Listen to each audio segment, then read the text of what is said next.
안녕하십니까. 23회 고사성어 시간입니다. 또 어떤 글자가 나올까요? 그동안은 개도 나왔고요. 토끼도 나왔습니다. 그러면 닭 나올 때가 됐죠? 오늘은 닭에 관한 고사성어 한번 알아보죠. 여러분, 닭 중에서 가장 빠른 닭이 무슨 닭이죠? 그렇죠. 후다닭이죠. 그런데 이 닭 중에서 가장 아주 그냥 사랑에 빠진 닭은 콩닭이랍니다. 그런데 요즘 닭은 명품 닭도 나왔다고 그러대요. 명품 닭의 이름이 닥스랍니다. 닥스. 네, 믿거나 말거나죠. 제가 항상 이런 유머를 하면 꼭 리플이 달려오기를 선생님은 농담 안 하는 게 낫다. 차라리 이런 표현을 쓰더군요. 오늘 그런 의미에서 닭에 관계된 고사성어 들어가 봅니다. 첫 번째 글자 같이 보도록 하죠. 닭개자입니다. 이거 너무너무 재미있게 만들어졌어요. 이게 원래는요. 큰 배를 그 배가 큰 모양을 나타낸 해자입니다. 아니 타고 다니는 배가 아니라 내 배, 우리가 볼록한 배를 얘기하는 거죠. 그런데 이게 어찌 해자라고도 하죠. 즉 무슨 얘기냐? 어찌 어느 때를 알리는 유달리 배가 큰 새라는 뜻이에요. 닭이라는 얘기예요. 여러분, 닭처럼 배가 볼록해서 날지 못하는 새가 또 있나요? 거의 없죠. 타조 빼고는 없습니다. 우리가 예를 들어 개관이라고 그러면 닭의 볕, 맨드라미 꽃을 개관이라고도 합니다. 맨드라미가 꼭 닭볕처럼 생겼잖아요. 닭벼슬처럼. 개명주라는 말이 있습니다. 개명주라는 말은 하룻밤 사이에 빚은 술을 개명주라고 그래요. 닭이 울 때 완성된 술이란 얘기죠. 우리가 어떤 일을 할 때 대충 하면 너희 이놈의 자식 개명주 빚듯 한다고 그래요. 개명주 빚듯 한다. 하루 만에 술 빚어서 내오듯 한다 이 말이죠. 여러분 들어봤나요? 잘 못 들어봤을 거예요. 닭개 울명 술조. 하룻밤 만에 빚어낸 술. 맛이 있겠습니까? 술은 누가 뭐라 그래도 숙성이 제맛인데. 이것처럼요. 무언가 일을 하는 데 있어 아주 순식간에 해치우는 사람을 개명주 만들듯 한다라고 하고, 이 닭개자는 오늘 참 재밌게 배가 볼록해서 날지는 못하지만 등치가 큰 그러한 그 새 모양을 한 게 뭐냐? 닭이었단 얘기죠. 이 닭은 여러 칭찬이 많이 나옵니다. 첫 번째, 부리는 무엇이라도 쪼아올 수 있어서 뭐 칭찬이 있고요. 벼슬은 마치 태양을 닮은 듯해서 하고요. 또 부지런해서 해가 뜨기 전에 사람들에게 시기를 알린 데서 뭐를 하고요. 그다음 상대방을 공격하는 데 있어 발톱은 죽을 때까지 싸운다고 그래서 뭐 투개가 있잖아요. 투개. 닭이 싸우는 걸 투견처럼. 이런 정도로 이게 강합니다. 여러 가지 칭찬이 참 많아요. 또 사람에게 고기라는 고기는 다 주죠. 닭똥집부터 발톱부터 뭐 닭발부터 시작해서 안 주는 게 없어요. 그죠? 이런 닭이 오늘 첫 번째 그 글자였고요. 두 번째 글자 어떤 글자인지 같이 보도록 하죠. 이런 글자입니다. 입구라는 글자죠. 너무 쉽네요. 입의 모양을 본따서 입구자가 만들어졌죠. 입 또는 어기라는 자입니다. 그 뭐 동구 박 할 때 박은 동구는 뭐예요? 입구자죠. 마을동 입구, 마을 어귀 이런 뜻이죠. 구강 입안이란 얘기죠. 이게 구멍강자니까요. 입안입니다. 창자강이라고도 하죠. 입안. 그다음 구설수가 오르다. 구설. 나무 잎에 오르내리는 말을 구설이라고 그러고 시비하는 말을 구설이라고 그러죠. 우리가 어떤 사람을 만났어요. 아이고 말로써 말 많으니 말 많을까 하노라. 김시습이 한 얘기예요. 말 때문에 사람이 상처를 입고 말 때문에 또 살아나기도 하죠. 여러분 이왕이면 남을 살리는 말을 하십시오. 입은요. 왜 하나겠습니까? 귀는 두 개고요. 듣는 것은 많이 듣고 내뱉는 건 조금 내뱉으란 뜻도 있죠. 여러분 이거 중요한 거예요. 이런 것이 여러분에게 충고가 돼야 될 겁니다. 고사성어는요. 그러한 글자의 조합 속에서도 여러분에게 좋은 우화를 들려줄 겁니다. 또 다른 글자 보도록 하겠습니다. 닭도 나오고 이번에는 소도 나옵니다. 같이 보죠. 소우자입니다. 이렇게 소의 뿔과 이런 얼굴의 모양, 정면에서 본 소의 머리 모양을 본떠서 소우자가 생겼는데요. 이거는 소는 암소도 있고 숫소도 있죠. 그건 나중에 설명을 하고요. 우보 그러면 소걸음을 우보라고 합니다. 소는 빨리 가지는 않지만 끝까지 간다는 얘기죠. 그래서 우보행이라 그러면 지치지도 않고 끝까지 가는 걸 얘기하고요. 우황청심환 할 때 우황은 한마디로 소위 쓸게 생긴 담석을 우황이라고 그러죠. 우황이 별거 아니에요. 소의 쓸개에 생긴 담석, 일종의 뭐 걸러내지 못해서 생기면서 그것을 지키기 위해서 액이 쌓아가지고서 하는 거예요. 우리 진주가 그렇잖아요. 조개 속에 상처가 나면 상처에 침을 바르고 발라서 굳어지면서 생기는 게 진주죠. 뭔가 아름답고 무언가 우황처럼 귀중한 거는 아픔을 감싸 안으면 됩니다. 여러분, 감싸 안다 보면요, 귀한 열매 맺힙니다. 편할 때 사람 알기보다는 아플 때 아는 사람이 오래 갑니다. 두부의 시 중에 빈교행이라는 게 있죠. 가난할 때 사귄 사귐이야말로 진실로 소중한 겁니다. 다음 글자 보도록 하겠습니다. 어떤 글자가 나올까요? 오호, 뒤후자입니다. 같이 보도록 하죠. 자축거리며, 이것은 얼렁얼렁 가는 거죠. 자축거리며 걷는 어린이가, 작을 요자, 어린이 요자죠.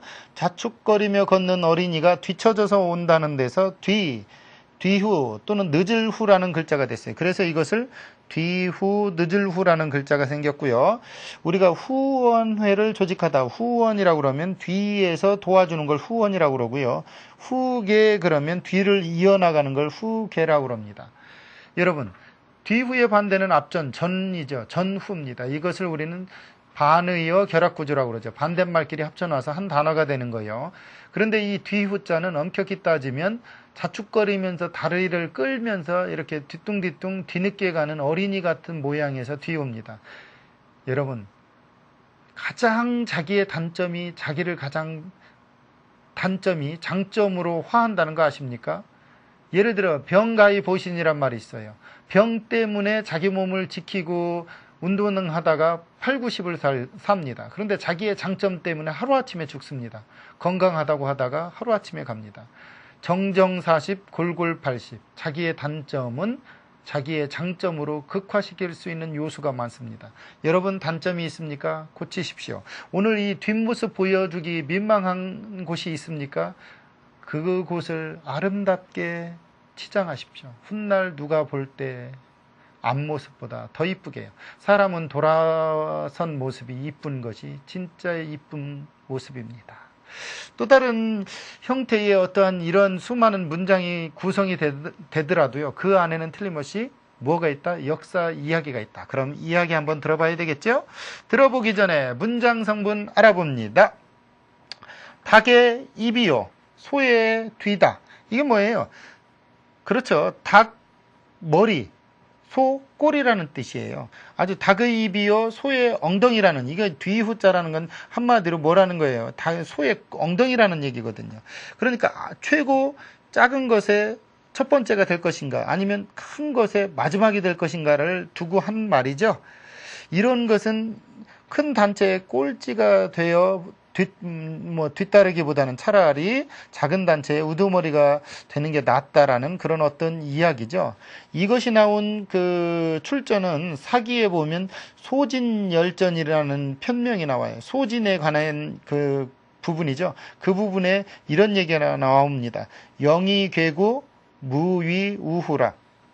차라리 닭의 입이 될지언정, 한마디로 말해서 닭의 머리가 될지언정 뭐뭐 하지는 말아라. 소의 꼬리가, 엉덩이가 되지는 말아라. 이런 뜻입니다. 이 이야기에 대한 고사성 한번 알아봐야 되겠죠? 옛날에 소진이라는 사람은 진나라를 사이에 두고 7나라가 이렇게 벌려져 있었습니다. 춘추칠국이죠. 이 춘추칠국이 진나라를 중심으로, 진나라가 가장 강성했기 때문에 나머지 6국이 어떻게 할 것인가에 따라 틀립니다. 우리 이런 거 있잖아요. 강한 사람을 상대하려면 나머지 자잘한 사람 6사람이 힘을 모아야 된다고. 이것을 합종설이라고 그러고, 이걸 주장한 사람이 소진이라는 사람입니다.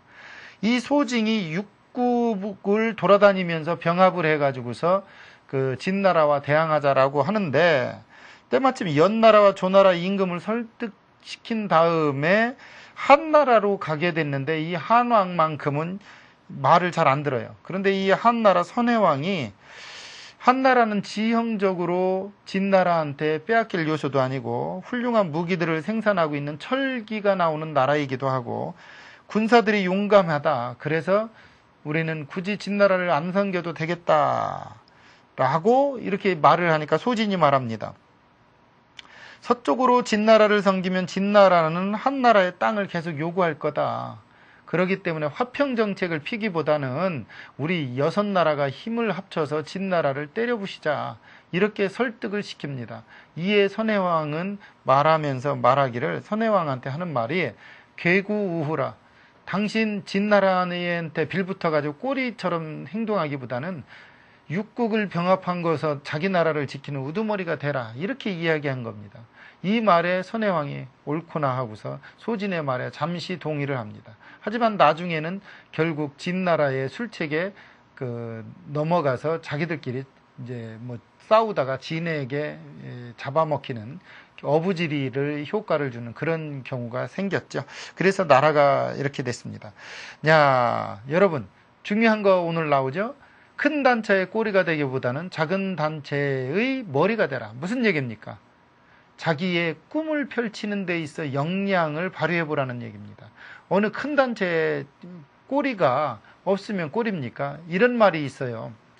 지네가 어느 날 신발을 신고 있는데 하루는 지나가던 기해미가 말합니다. 야, 너 다리 그렇게 많은데 한 번도 안 넘어지고 다리가 꼬이지 않고 잘 걷더라. 그러니까 지네가 생각해 봅니다. 과연 그런가? 내가 왜 한 번도 안 넘어졌지 하고 다리를 보니까 수백 개예요.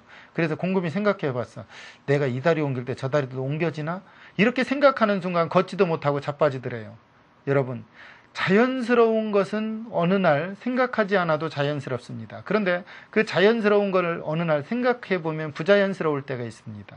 여러분, 개구우후, 여러분의 마음속에 무엇을 품고 있든지 간에 최고가 되십시오. 최고가 되기 싫거든 최선을 다하십시오.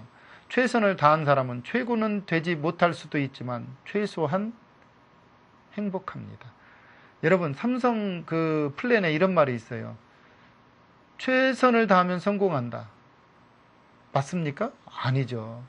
최선을 다했다고 해서 성공하지는 않습니다. 단 성공을 한 사람들은 모두 최선을 다했다. 이렇게 말했습니다. 이 말 맞죠, 여러분?